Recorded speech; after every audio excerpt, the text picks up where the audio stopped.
ओम श्री चिन्मय सद्गुरवे नमः। हरिओम। कई लोगों की ऐसी विनती आई कि इस ग्रहण के बारे में कुछ बात करें, तो बहुत संक्षिप्त में इस ग्रहण के बारे में थोड़ी सी बात हम करते हैं। ये जो कल सूर्य ग्रहण होने वाला है 21 जून 2020 को, उसका समय है सुबह 9:15 से करीब दोपहर 3 बजे तक। और सबसे पहली बात जो वैज्ञानिक दृष्टि से बहुत आवश्यक है कि हम घर के बाहर बहुत ना निकलें। आवश्यकता ना हो तो बिल्कुल घर के अंदर ही रहें। खिड़की से भी कोई झांकने की आवश्यकता नहीं है। इसके सारे चित्र वीडियो वगैरह हमको सोशल मीडिया पे और न्यूज़ चैनल्स पे टीवी पे वैसे भी दिखने वाले हैं, तो हम उसको देख सकते हैं। और ये इस समय पे कोई भी भोजन हमारे पेट में ना हो, इसीलिए ऐसा कहा गया है कि 6 बजे से पहले जो कुछ लेना हो हम ले लें, और उसके बाद 3 बजे के बाद हम स्नान आदि करके 4 बजे के आसपास हम कुछ खाएं। तो ये पूरा समय पेट भी खाली रहे, इसका भी एक आग्रह है। तो हम खाना पीना या बाहर घूमना, ऐसे सब समय ऐसे सब प्रवृत्तियों में अपना समय ना बिताएं। और एक और आवश्यक महत्वपूर्ण बात यह है कि ये आध्यात्मिक दृष्टि से भी ये ग्रहण जो है बहुत ही सिग्निफिकेंट है, उसका भी बहुत महत्व है। तो ग्रहण को पहले ग्रहण की भाषा में हम पहले देखते हैं और उसके बाद उसकी आध्यात्मिकता और प्रतीकात्मकता को देखेंगे। तो चंद्र जो स्वयं अपना प्रकाश सूर्य से लेता है, वो हमारी नज़र और सूर्य के बीच में आता है और ऐसा लगता है कि वो सूर्य को ढक रहा है, जबकि असल में तो वो हमारी नज़र को ढक रहा है, जिसकी वजह से हम सूर्य को नहीं देख पाते और उसी को हम सूर्य ग्रहण नाम भी देते हैं।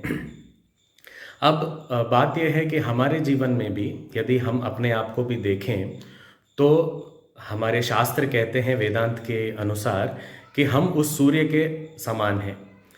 वो सूर्य जो स्वयं प्रकाश है, जिसको किसी और प्रकाश की आवश्यकता नहीं है, वही ज्ञान स्वरूप है, चैतन्य स्वरूप है। पर इस प्रकाश से प्रकाशित होकर, चेतना पाकर, जो हमारे उपकरण हैं जैसे कि शरीर, मन, बुद्धि, ये सब जड़ होते हुए भी चेतन नजर आते हैं, अपना कार्य कर पाते हैं। वो किसकी वजह से है? इसी चैतन्य स्वरूप, जिसको हम आत्मा भी कहते हैं, ब्रह्म भी कहते हैं, हमारा असली स्वरूप, उसकी वजह से।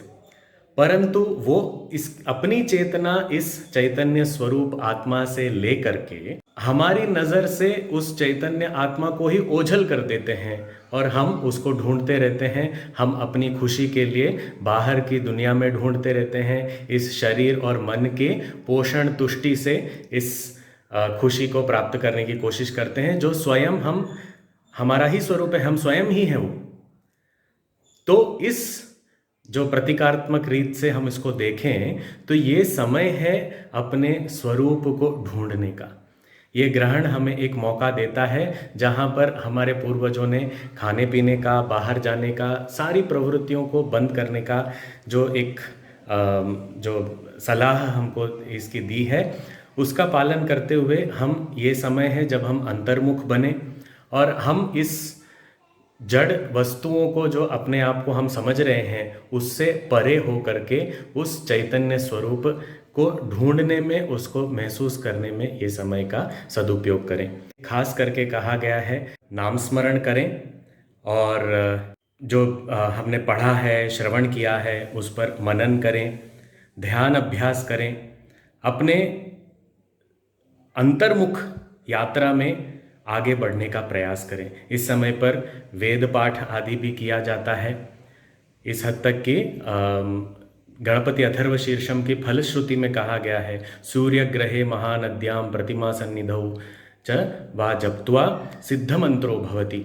सो ये जो भगवान की मूर्ति के सामने या किसी पवित्र स्थान पर, तीर्थ स्थान पर, या अपने घर में ही, पूजा घर में ही हम बैठें और गणपति अथर्वशीर्ष जैसे वैदिक मंत्रों का, सूक्तों का पाठ भी करने से हमें बहुत लाभ मिलता है।